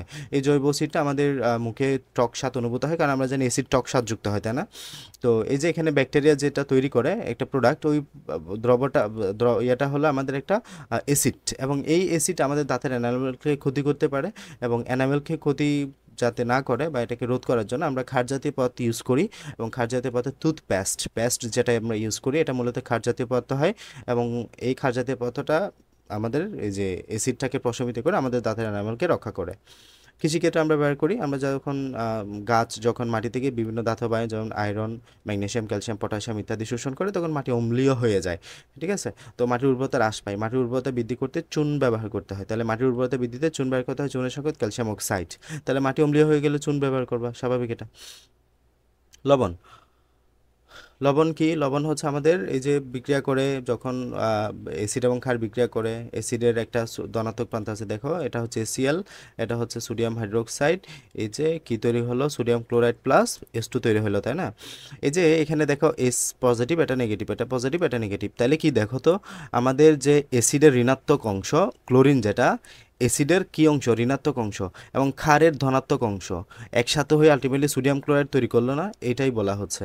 এই যে লবণের ধনাত্মক অংশটি আসে ক্ষার থেকে, এই যে লবণের সোডিয়াম ক্লোরাইডের সোডিয়ামটা ধনাত্মক, ক্লোরাইডটা ঋণাত্মক, এই সোডিয়াম অংশটা আসছে কোথ থেকে, ক্ষার থেকে না, এই যে ক্ষার থেকে।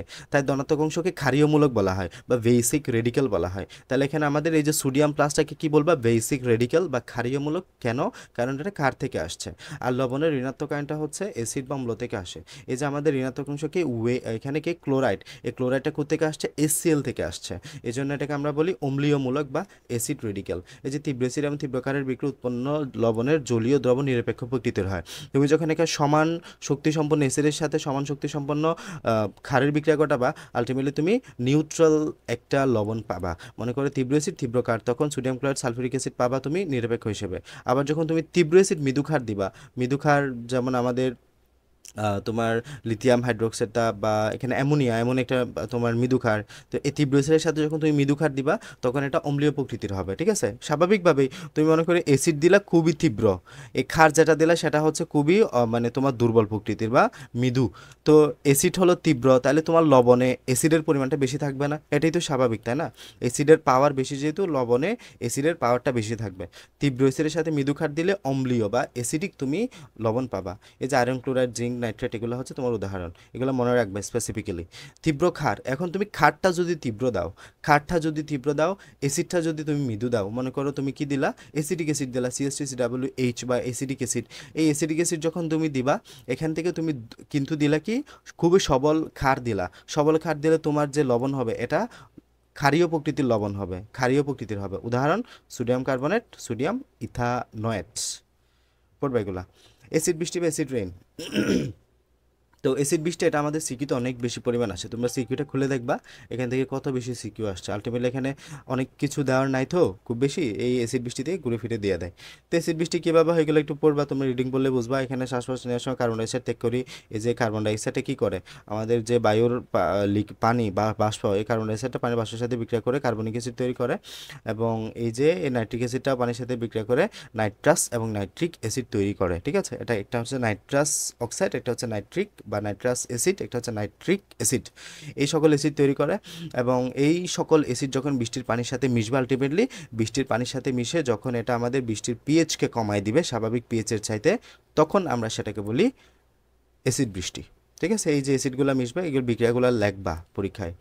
তো স্বাভাবিক, তাই বৃষ্টির পানি পিএইচের মান 5 থেকে 6-এর মধ্যে হয় স্বাভাবিকভাবে। তখন যখন মনুষ্য সৃষ্টির কারণে কার্বন ডাইঅক্সাইড সৃষ্টি হয়, তখন এখানে কার্বন ডাইঅক্সাইড, তো এই যে কথাবার্তাগুলো এখানে লেখায় লিখছে আর কি। কার্বন ডাইঅক্সাইড তৈরি হয়, তখন নাইট্রোজেন সালফারযুক্ত কয়লা, পেট্রোলিয়াম ব্যাকটেরিয়া, নাইট্রোজেন সালফার তৈরি হয়, এগুলাই ঘুরে ফিরে একই কথা। তো অ্যাসিড বৃষ্টির কারণে পিএইচের মান কী হইতে পারে, 4-এর কম হইতে পারে, 4 বা 4-এর কম হইতে পারে। ফলে এখানে আমাদের মান পিএইচের মান কমে যায়, ফসল গাছপালার ক্ষতি হয়, কথাবার্তাগুলো পড়বা। এবার আসে পানি বা ওয়াটার। পানির খরতা বা হার্ডনেস অফ ওয়াটার। খরতা, পানির খরতা মানে কি, আমরা জানি পানিতে বিভিন্ন পরিমাণ বিভিন্ন খনিজ লবণ দ্রবীভূত থাকবে, বিভিন্ন মিনারেলস খনিজ লবণ দ্রবীভূত থাকবে। কেমন পানিতে ক্যালসিয়াম, ম্যাগনেসিয়ামের ক্লোরাইড, সালফেট, বাইকার্বনেট ইত্যাদি লবণ, মানে ক্যালসিয়াম ম্যাগনেসিয়ামের ক্লোরাইড সালফেট, মানে ক্যালসিয়াম ক্লোরাইড, তারপর ক্যালসিয়াম সালফেট হতে পারে বা ক্যালসিয়াম বাইকার্বনেট হতে পারে, আবার magnesium chloride, magnesium sulphate, magnesium bicarbonate হতে পারে। এইসব লবণ দ্রবীভূত থাকার কারণে উক্ত পানির সাথে সহজে ফেনা উৎপন্ন করা সম্ভব হয় না। যখনই পানিতে এইসব লবণ দ্রবীভূত থাকে, তখন সহজে ফেনা উৎপন্ন হয় না, এবং যেসব পানিতে এই সকল পদার্থ দ্রবীভূত হওয়ার কারণে ফেনা উৎপন্ন হবে না, তাদেরকে আমরা বলি খর পানি। ঠিক আছে, হার্ড ওয়াটার। তো খর পানি মানে কি, যখন পানিতে তুমি ক্যালসিয়াম এবং ম্যাগনেসিয়ামের ক্লোরাইড লবণ বা সালফেট লবণ বা কার্বনেট লবণ, বাইকার্বনেট লবণ দ্রবীভূত থাকবে, তখন তাকে আমরা বলি খর পানি। অবশ্য ক্যালসিয়াম এবং ম্যাগনেসিয়াম ছাড়া আয়রন, ম্যাঙ্গানিজ লবণ দ্রবীভূত থাকলেও তাকে খর পানি বলতে পারবা। খর পানিতে সাবান ঘষলে সহজে ফেনা উৎপন্ন করে না, কেন? কারণ হলো সাবান হলো উচ্চতর ফ্যাটি অ্যাসিডে সোডিয়াম এবং পটাশিয়াম লবণ, তাহলে সোডিয়াম স্টিয়ারেট, যেটাকে আমরা বলি সোডিয়াম স্টিয়ারেটের সংকেত হলো কি C17 হাইড্রোজেন 35 COONA। ঠিক আছে, তো স্টিয়ারিক অ্যাসিডের সোডিয়াম লবণ, ঠিক আছে, এটা হচ্ছে স্টিয়ারিক অ্যাসিডের সোডিয়াম লবণ। এখানে যখন তুমি পটাশিয়াম বসাবা, তখন বলবা পটাশিয়াম লবণ, স্টিয়ারিক অ্যাসিডের পটাশিয়াম লবণ। এটি সাবান হিসেবে ব্যবহৃত হয়। এই সাবান দিয়ে খড় পানিতে কাপড় কাচলে যতক্ষণ পানিতে ক্যালসিয়াম বা ম্যাগনেসিয়াম লবণ উপস্থিত থাকবে, ততক্ষণ সাবান উৎপন্ন হয় না এবং সাবান ক্ষয়প্রাপ্ত হইতে থাকে। ওকে, তো এখানে কি হয় মূলত, এই যে এইটা আমাদের হচ্ছে তোমার সাবান, এই সাবানটা যখন তোমার ক্যালসিয়ামের ক্লোরাইড লবণ এখানে উপস্থিত আছে, মনে করো ক্যালসিয়াম ক্লোরাইড লবণ উপস্থিত একটা যৌগ তৈরি করে, এই যে একটা যৌগ তৈরি করে, এখানে একটা লবণ একরূপ বিক্রিয়া করে ক্যালসিয়াম ম্যাগনেসিয়াম অন্যান্য লবণ একরূপ পানির পাইপ সহ কলকারখানা বয়লার পানিতে খড় পানিতে বিদ্যমান খনিজ লবণ পাইপের গায়ে জমা হয়, পাইপের গায়ে মোটা আস্তরণ পড়ে যায়, এগুলো একই কথাবার্তা। তাহলে এখানে এই যে একটা লবণ, এখানে একটা যৌগ তৈরি হয়, এগুলোর জন্য আলটিমেটলি ফেনাটা উৎপন্ন হতে পারে না। তো ফাইভের এখানে এগুলো পরে দেখবা, করতা দুই প্রকার, একটা হচ্ছে অস্থায়ী করতা, একটা হচ্ছে স্থায়ী করতা, ঠিক আছে, একটা হচ্ছে অস্থায়ী করতা, একটা হচ্ছে স্থায়ী করতা, খুব ভালোভাবে এটা মাথায় রাখবা। যখনই বাইকার্বনেট লবণ দ্রবীভূত থাকবে, এই যে ক্যালসিয়াম ম্যাগনেসিয়াম আয়রনের যখন বাইকার্বনেট লবণ SCO3 মাইনাস বাইকার্বনেট লবণ দ্রবীভূত থাকবে তখন তাকে বলবা অস্থায়ী করতা। আর যখন এই যে ক্লোরাইড লবণ, এই যে ক্লোরাইড লবণ কিংবা সালফেট লবণ, এই যে SO4 মানে সালফেট লবণ দ্রবীভূত থাকবে, মনে করো এই যে ক্যালসিয়াম ক্লোরাইড, এই যে ক্যালসিয়াম সালফেট, এই যে ম্যাগনেসিয়াম ক্লোরাইড, এই যে ম্যাগনেসিয়াম সালফেট, এই লবণগুলো থাকবে। আবার মনে করো যে ক্যালসিয়াম বাইকার্বনেট কিংবা ম্যাগনেসিয়াম বাইকার্বনেট কিংবা আয়রন বাইকার্বনেট, যখন এই লবণগুলো থাকবে তখন অস্থায়ী, যখন এই যে ম্যাগনেসিয়াম ক্লোরাইড ম্যাগনেসিয়াম সালফাইড এগুলো দ্রবণ থাকবে তখন হচ্ছে স্থায়ী করতা। অস্থায়ী করতা আমরা পানিকে ফুটিয়ে দূর করতে পারি, বাট স্থায়ী করতা আমরা পানিকে ফুটিয়ে দূর করতে পারি না। পারমুটেট নামক একটা পদ্ধতি আছে যেটার বিস্তারিত তোমাদের এই বইয়ে নাই, ওই পদ্ধতিতে আমরা এটাকে মানে করতে পারি, স্থায়ী করতা দূর করতে পারি। আচ্ছা, তো এই কারণে এটাকে আমরা অস্থায়ী করতে বলে, এই পানিকে অস্থায়ীকর পানি বলা হয়। অস্থায়ীকর পানি শুদ্ধ করলে অদ্রবণীয় কার্বনের লবণ উৎপন্ন হয় এবং এই লবণ পাত্রের নিচে তলানি আকারে জমে এবং তলানি থেকে ছাঁকনির মাধ্যমে পানিকে সহজে পৃথক করা হয় যায়, ফলে অস্থায়ীকরতা দূর করা যায়। তাহলে এভাবে আমরা অস্থায়ীকরতা দূর করতে পারি। এই যে দেখো ক্যালসিয়াম বাইকার্বনেটটা যখন তুমি তাপ দিবা, ডেল মানে কি বোঝাচ্ছে, তাপ দেওয়া বোঝাচ্ছে। ক্যালসিয়াম বাইকার্বনেটকে তুমি যখন তাপ দিবা তখন ক্যালসিয়াম কার্বনেট তৈরি হবে এবং এটা হচ্ছে সলিড। সলিড মানে কি এটা অদক্ষিপ্ত হবে না, পাত্রের তলায় জমে যাবে না। তাহলে এই যে তুমি যখন পাত্রের তলায় এটা জমে যাবে তাপ দেওয়ার ফলে, এই ক্যালসিয়াম কার্বনেট তুমি আলাদা করে নাও, আলাদা করে নিলে তো এই কার্বনের লবণটা আলাদা হয়ে যাচ্ছে, ফলে আমাদের আর খরতাটা থাকবে না। এভাবে আমরা ফুটিয়ে খরতাটা দূর করতে পারি। কিংবা এখানে যদি স্থায়ী খরতা দূর করার কোনো পদ্ধতি দেওয়া নাই তোমাদের, যদিও পারমুটেট পদ্ধতি একটা আছে। আচ্ছা, পানিতে ক্যালসিয়াম ম্যাগনেসিয়াম আয়রন এর যদি ক্লোরাইড বা সালফেট লবণ দ্রবীভূত থাকে তাকে আমরা স্থায়ী করতা বলি, এবং এই পানি এই স্থায়ী খড় পানি বলা হয়। স্থায়ী খড় পানি কিছু উত্তপ্ত করলে স্থায়ী করতা দূর হয় না, বিভিন্ন বিক্রিয়ার মাধ্যমে এটাকে আমাদের দূর করতে হয়। সাধারণত বদ্ধ জলাশয় পুকুর ডোবা ইত্যাদির পানি মৃদু হয় এবং বৃষ্টির পানিও মৃদু হয়। মৃদু পানিতে ক্যালসিয়াম ম্যাগনেসিয়াম আয়রন ধাতুর লবণ খুব বেশি দ্রবীভূত থাকে না। স্থায়ীকরণ দূরকরণের পদ্ধতি এখানে বিক্রিয়া দেওয়া আছে একটা, এমনি পড়তে পারো যে স্থায়ীকর পানিতে সোডিয়াম কার্বনেট যোগ করলে সোডিয়াম কার্বনেট ক্যালসিয়াম আয়ন এবং ক্যালসিয়াম আয়নের সাথে বিক্রিয়া করে ক্যালসিয়াম কার্বনেট তৈরি করে, যে ক্যালসিয়াম কার্বনেট সোডিয়াম কার্বনের সাথে বিক্রিয়া করে ক্যালসিয়াম কার্বনেট তৈরি করলো, সোডিয়াম ক্লোরাইড তৈরি করলো। এইভাবে আমাদের এই যে ফলে পানিতে ক্যালসিয়াম আয়ন এবং ম্যাগনেসিয়াম আয়ন থেকে অপসারিত হয়, ফলে স্থায়ীকরতা দূর হয়। পানি দূষণ, পানি নিয়ন্ত্রণ, পানি দূষণ নিয়ন্ত্রণ, এগুলো একটু রিডিং দিবা, এটা অত গুরুত্বপূর্ণ না। এখানে আমাদের যে তোমার পানিতে বিভিন্ন ভারী ধাতু যেমন ল্যাড ক্যাডমিয়াম মার্কারি ক্রোমিয়াম ইত্যাদি ভারী ধাতু মেশে এবং এই ভারী ধাতুগুলো আমাদের শরীরে ক্যান্সারের মতো কঠিন সৃষ্টির কারণ হতে পারে। কারণ কি করে, এই ধাতুগুলো আমাদের আলটিমেটলি তোমার মিউটেশন গড়াতে পারে। মিউটেশন কি, permanent changes in the genetic, তোমার যে আমাদের genetic base sequence of DNA base সিকোয়েন্সে যখন এগুলো আমাদের ইফেক্ট করে, এখানে আমাদের যে ট্রান্সলেশন বা রেপ্লিকেশন প্রসেসগুলো হয় ওখানে ঝামেলা সৃষ্টি করে। আলটিমেটলি ওখানে যখন অ্যাবনর্মালিটি হবে তখন এটা আস্তে আস্তে সেল ডিভিশনে ইফেক্ট করবে এবং আস্তে আস্তে ক্যান্সারের দিকে চলে যাবে এটা। এরপরে আমাদের কর্মকাণ্ডের জন্য ভূগর্ভস্থ পানি দূষিত হচ্ছে অগভীর নলকূপের সাহায্যে অতিরিক্ত পানি উত্তোলনের জন্য। এই বা আমাদের অতিরিক্ত খননের ফলে ভূগর্ভস্থ পানিতে আর্সেনিক পাওয়া যাচ্ছে, আর্সেনিক বিষাক্ত পদার্থ। এরপরে এগুলো পড়বা, এখানে আর কিছু পড়া নেই, এগুলো একটু দেখতে হবে। বিইউডি কি, পানির পিএইচের মান যদি 4.5 থেকে কম 9.5-এর বেশি হলে এটা আমাদের অযোগ্য হয়ে পড়ে, পানির অযোগ্য হয়ে পড়ে, এটা জীবের জন্য বসবাসের অযোগ্য হয়ে পড়ে। তাহলে 4.5-এর কম হওয়া যাবে না, 9.5-এর বেশিও হওয়া যাবে না, পিএইচের মানটা স্বাভাবিক নর্মাল থাকতে হবে 7-এর কাছাকাছি। বিইউডি মানে কি, বিইউডি হচ্ছে বায়োলজিক্যাল অক্সিজেন ডিমান্ড, মানে জৈব রাসায়নিক অক্সিজেনের চাহিদা। এটা সংখ্যাটা একটু পড়বা, 1 লিটার পানিতে উপস্থিত পচনযোগ্য জৈব দূষক মানে ব্যাকটেরিয়া আর কি। ব্যাকটেরিয়াকে ভাঙতে তুমি, ব্যাকটেরিয়া অণুজীবকে ভাঙতে যে পরিমাণ অক্সিজেন প্রয়োজন হবে, মানে 1 লিটার পানি নিছো, 1 লিটার পানিতে এখানে কিছু ব্যাকটেরিয়া আছে, ওই ব্যাকটেরিয়া তুমি ভাঙতে চাচ্ছ বা ডিগ্রেড করতে চাচ্ছ, ওই ব্যাকটেরিয়াকে ভাঙতে তোমার যতটুকু অক্সিজেন প্রয়োজন হবে সেটার পরিমাণই হচ্ছে বিওডি। এখানে বায়োলজিক্যাল কেন, কারণ আমাদের ব্যাকটেরিয়াকে ভাঙতে হচ্ছে। বাট সিওডিতে আমরা দেখব জৈব অজৈব দূষককে ভাঙবো, ঠিক আছে। তাহলে ওকে, তো বিওডি কি, বিওডি হচ্ছে বায়োলজিক্যাল অক্সিজেন ডিমান্ড। 1 লিটার পানিতে উপস্থিত যে পচনযোগ্য জৈব দূষক মানে ব্যাকটেরিয়াকে ভাঙতে যে পরিমাণ অক্সিজেনের দরকার সেটাই হচ্ছে আমাদের বিওডি। বিওডি এর মান মনে রাখবা, যত বেশি হবে আমাদের সেই পানি তত বেশি দূষিত হবে। বিওডি এর মান যত বেশি, পানি তত বেশি দূষিত। সিওডি বা কেমিক্যাল অক্সিজেন ডিমান্ড মানে কি, রাসায়নিক অক্সিজেনের চাহিদা। তো কেন আমরা রাসায়নিক বলছি, 1 লিটার পানিতে জৈব এবং অজৈব দূষক থাকবে, জৈব দূষক সাথে অজৈব দূষকও। এই যে অজৈব দূষক রাসায়নিক পথেও হইতে পারে, এই অজৈব দূষককে রাসায়নিক পথ দ্বারা ভাঙতে, এই রাসায়নিক পথ দ্বারা তুমি তখন ইউজ করবে, রাসায়নিক পথ দ্বারা ভাঙতে যে পরিমাণ অক্সিজেনের দরকার হবে তখন তাকে বলবা সিওডি বা কেমিক্যাল অক্সিজেন ডিমান্ড। কোনো পানিতে সিওডি এর মান যত বেশি হয় সে পানি তত বেশি দূষিত হবে। তাহলে বিওডি এবং সিওডি এর মধ্যে পার্থক্য কি? বিওডি হচ্ছে বায়োলজিক্যাল অক্সিজেন ডিমান্ড। এখানে আমাদের দেখো, এখানে কাকে ভাঙছি? শুধু জৈব পদার্থকে ভাঙতেছি। বিওডিতে শুধু জৈব পদার্থ ভাঙতেছি, কিসের দ্বারা ভাঙতেছি? ব্যাকটেরিয়ার দ্বারা। ব্যাকটেরিয়া একটা বায়োলজিক্যাল, এটা আমাদের একটা, তোমার যে এটা একটা জীবের মতো না, অণুজীব না এটা, তাহলে এই জন্য আমরা বায়োলজিক্যাল বলছি। তাহলে আমরা এখানে জৈব পদার্থকে ভাঙবো ব্যাকটেরিয়ার মতো অণুজীব দ্বারা, এবং এই ভাঙতে গিয়ে যতটুকু অক্সিজেনের দরকার হবে সেটা হচ্ছে বায়োলজিক্যাল অক্সিজেন ডিমান্ড। আর এখানে সিওডি মানে কি? এই যে আমরা সেম এখানে জৈব এবং অজৈব দূষককে ভাঙবো।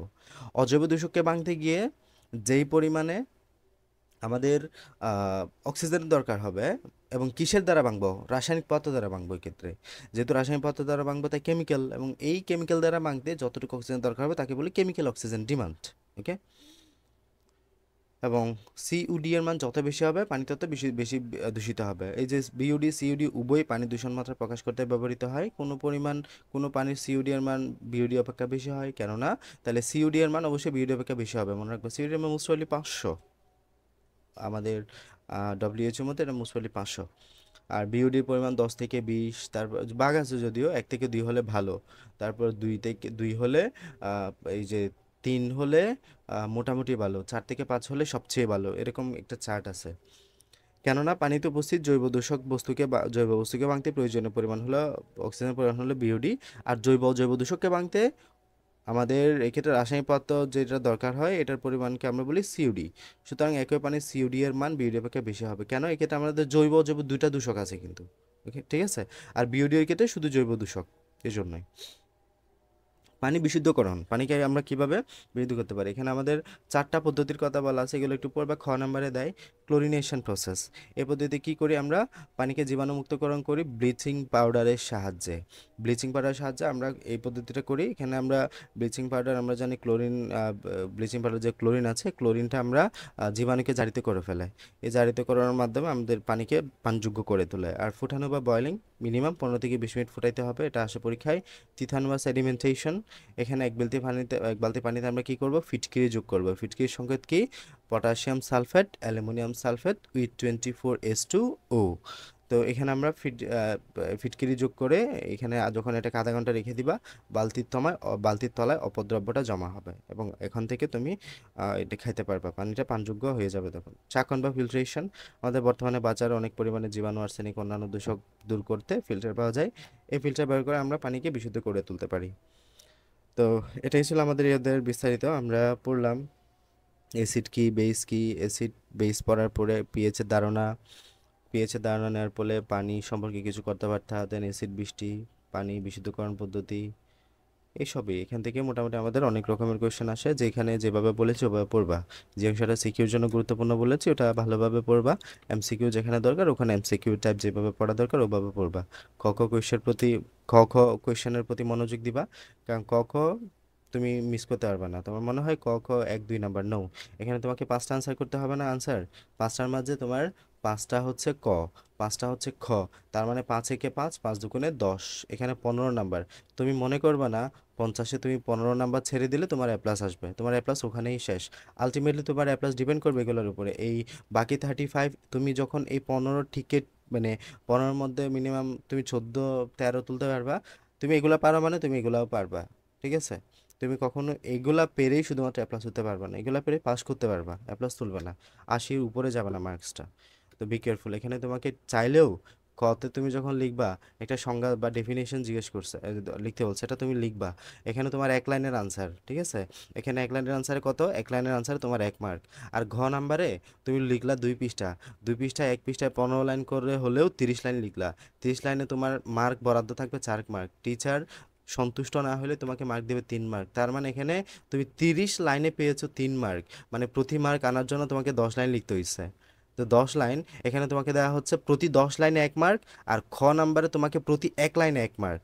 তো আশা করি নিজের লাভটা তো বুঝোই, যে এখানে প্রতি এক লাইনে 1 মার্কটাই তোমার বেশি গুরুত্বপূর্ণ, এই 10 লাইনে 1 মার্ক পাওয়ার চাইতে। এগুলো হচ্ছে একদম মানে তোমার সলিড, যে খ নাম্বারেও সেম, তুমি ঘুরে ফিরে 5-6 লাইন লিখতে পারলেই খুব সুন্দরভাবে তোমাকে 2-2 দিয়ে দেবে। বাট তুমি লাস্টে গ নাম্বারে চারে তোমাকে 4 দিবে, 4-4 দিবে খুব কম। বুঝে গেছে? যদি আমাদের সায়েন্সের সাবজেক্ট এটা খুবই সহজ, বাংলা বিশ্ব পরিচয়গুলোর চাইতে।